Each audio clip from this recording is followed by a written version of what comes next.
आज की कहानी स्टार्ट होती है एक इतावली शहर से, जो कि इतावली शहर अपने व्यापार और व्यवसाय के लिए पूरे विश्व भर में प्रसिद्ध था। अपने व्यापार और व्यवसाय के कारण वो काफ़ी संभ्रांत शहर बन चुका था। लेकिन एक घर अब भी ऐसा था जो कि कहीं ना कहीं पिछड़ा हुआ था। उस घर में केवल दो ही व्यक्ति रहते थे, एक पिता और उसकी बेटी। माता का साया तो बेटी के ऊपर से कम आयु में ही हट चुका था। पिता की स्थिति भी इतनी अच्छी नहीं थी खास। कर्ज का बोझ बढ़ता गया, कर्ज का और बोझ बढ़ता गया और कर्ज का बोझ बढ़ता ही चला गया। उसके ऊपर काफ़ी टैक्स लगे और स्थिति दिन पे दिन ऐसी बस से बदतर हो गई कि बस पूछो ही मत। अब कुछ ही पैसे बचे हुए थे घर में, जिनसे कि दैनिक उपभोग की वस्तुएं खरीदी जा सकें। तब पिता को याद आती है शहर के एक बहुत ही बड़े सम्मानित लैंडलॉर्ड की, जो कि काफ़ी प्रसिद्ध था अपनी रईसी के लिए पूरे शहर में। उम्र तो काफ़ी ज़्यादा थी लेकिन अनुभव उससे कहीं अधिक। उम्र जितनी ज़्यादा, सोच उससे भी ज़्यादा घटिया। लैंडलॉर्ड उसकी लड़की को देख के मन में हैवानी विचार उत्पन्न कर लेता है। वो उससे कहता है कि मैं तुम्हारे सारे टैक्स माफ़ कर दूंगा अगर तुम अपनी बेटी का विवाह मुझसे करा दो। इसके लिए वो एक शर्त भी रखता है। लड़की के पिता उस शर्त को ठुकरा देते हैं और वहाँ से चले जाते हैं। लेकिन घर की आर्थिक स्थिति खराब होने के कारण फिर दोबारा वो शर्त को मान लेते हैं। लड़की द्वारा शर्त के मान ले जाने के कारण वो व्यक्ति बहुत खुश होता है और कहता है अब तो चिड़िया फंस गई।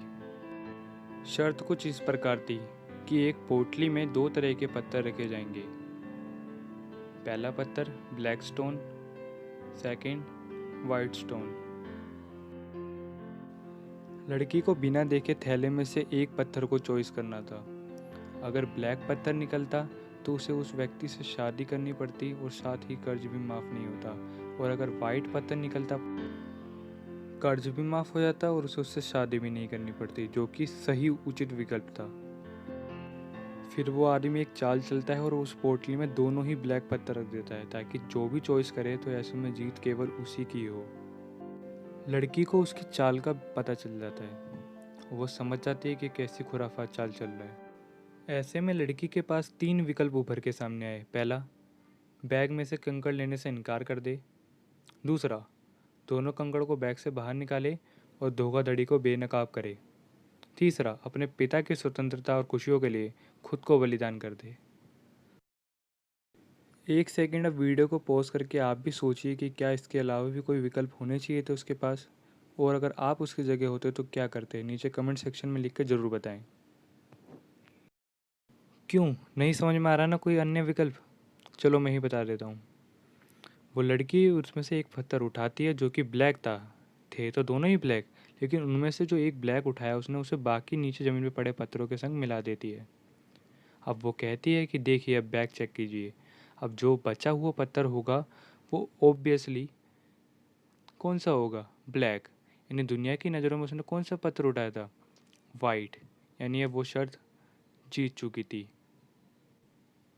इस कहानी से हमें सीख मिलती है कि कभी कभार जीवन में ऐसी कठिन परिस्थितियाँ आ जाती हैं जहाँ पर हमें ऑप्शंस जो होते हैं उनसे आगे बढ़ के भी डिसीजन लेने पड़ते हैं, क्योंकि कभी कभार हम पे ऑप्शंस की कमी हो जाती है, लेकिन एट द मोमेंट जो डिसीजन ले जाए वही सक्सेसफुल कहलाता है।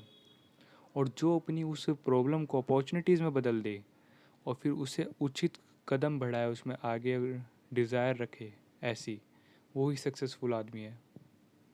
अगर आपको वीडियो पसंद आई हो तो प्लीज़ एक थम्स अप करना बनता है, और कमेंट करके ज़रूर बताएं कि आपको कैसी लगी, और सब्सक्राइब करें और भी दोस्तों को रिकमेंड करें चैनल।